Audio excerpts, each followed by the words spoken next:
Hola a todos!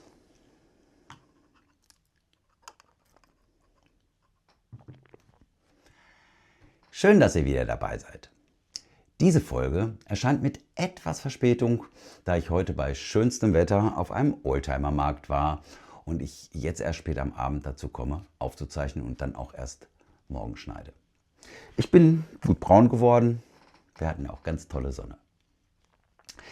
Dies ist tatsächlich schon Folge 29 von Mattes Mate Mission Uruguay in Welt und in 5 Wochen sind wir bereits in Uruguay auf unserer Erkundungsreise. Die Vorfreude wächst, yay! Die Aufregung aber auch. Wir planen fleißig weiter unsere Auswanderung. Mittlerweile haben wir unglaublich viele Videos und Quellen angeschaut, zu allen erdenklichen Themen rund um die Auswanderung. Viele sind großartig und hilfreich. Uns haben besonders die Videos von Sisters del Sol, Raus aus EU und Auswandern nach Uruguay inhaltlich weitergebracht. Es gab noch viele weitere, auch englischsprachige Videos, die uns hauptsächlich Eindrücke über Land und Kultur gaben. Auch heidrichblog.com vermittelt auf sehr humorvolle Art einen guten Eindruck vom Campo-Leben in Uruguay. Wir haben nicht den Eindruck, dass hier beschönigt wird. Vielmehr erfährt man was über die Alltagsrealität, wenn man sich in Uruguay für ein Leben auf dem Land mit Nutztieren und Landwirtschaft entscheidet. Neben diesen schönen und informativen Formaten sind wir leider auch auf weniger Informatives und viel KI-Müll gestoßen. Was uns in den letzten Monaten besonders oft unterkam, sind YouTube-Videos zum Thema Abmeldung in Deutschland mit hohem Bußgeld oder Strafandrohung. Natürlich müssen wir uns in Deutschland abmelden und wenn wir das nicht tun, kriegen wir sicherlich auch irgendein Bußgeld. In der Folge 25, ein Blick in die Zukunft, haben wir euch unsere Auswanderungsplanung bis 2029 gezeigt. Die Abmeldung beim Einwohnermeldeamt ist etwa 14 Tage vor unserem Abflug nach Uruguay notiert. Dass wir diese Abmeldebescheinigung gut aufheben müssen, wissen wir auch. Die Rentenkasse planen wir 18 Monate und das Finanzamt 3 Monate vor unserem Auswanderungstermin zu informieren. Wir denken, 18 Monate erlaubt uns genug Zeit für eventuelle Rückfragen und beizubringende Unterlagen zu haben. Nachdem wir nämlich gelesen haben, dass die Rentenkasse selbst rät, Sie zum Beispiel 12 Wochen vor einem Kontowechsel zu informieren, um einen weiteren Verlauf der Rentenzahlung ohne Verzögerung zu gewährleisten, dachten wir so, lieber zu früh als zu spät. Da mahlen die Mühlen wohl noch so richtig von Hand. Ja, und das kann ja alles nicht so schwer sein, denken wir. Man ist ja auch schon mal umgezogen, also so innerhalb Deutschlands und das Ummelden klappte einfach und wirklich problemlos. Muss man ja auch alle möglichen Leute informieren. Und wenn wir das dann alles erledigt haben, dann sind wir in Deutschland vollständig und amtlich abgemeldet. Das dachten wir bis jetzt jedenfalls. Und dann sehen wir diese YouTube-Videos zur Abmeldung in Deutschland mit hohen Strafandrohungen. Da ist die Rede von Geldstrafen, Bußgeldern, Steuernachzahlungen etc. pp. Und Fragebögen und was weiß ich was. Da wissen wir selbst nicht genau, wie wir das so einsortieren sollen. Stellen wir uns die Abmeldung in Deutschland zu einfach vor? Haben wir nicht genug recherchiert?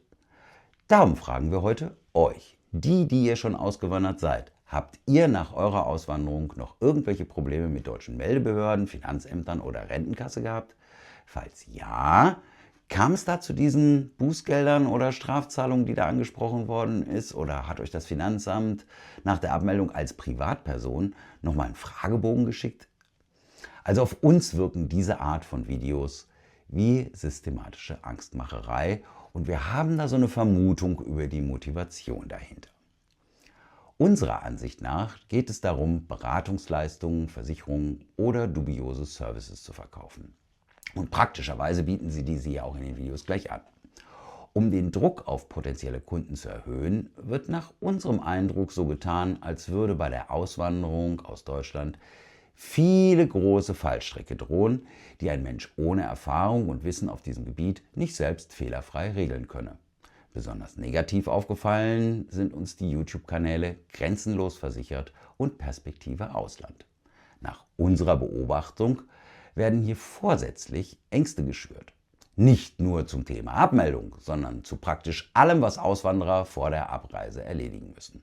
Von der Krankenversicherung bis zum Auslandskonto wird unserer Wahrnehmung nach alles als unüberwindbare Hürde dargestellt, die ohne teure Expertenhilfe nicht zu bewältigen sei. Besonders kritisch sehen wir es, wenn mit überzogenen Schreckensszenarien operiert wird. So haben wir beispielsweise beobachtet, dass bei Grenzenlos versichert mit Begriffen wie Enteignung gearbeitet wird, was nach unserem Eindruck darauf abzielt, potenzielle Kunden nachhaltig zu verunsichern. Ja, und dann gibt es noch was wirklich Verrücktes. In YouTube-Videos und in Social-Media-Gruppen wird regelmäßig behauptet, dies Jahr beispielsweise, dass das Auswandern aus Deutschland ab 2026 verboten sein soll. Das gab es auch schon mal für 2024. Warum jemand sowas verbreitet und welchen Zweck solche Schreckensszenarien haben, dazu habe ich sogar eine Idee. Psst, komm mal ein bisschen näher. Ich darf das bestimmt nicht laut sagen, also passt gut auf. Und sichert euch das Video, bevor es gelöscht wird. Ich habe gehört, das gehört zu einer Verschwörung der Produktionsindustrie von Auswanderungssendungen fürs Privatfernsehen.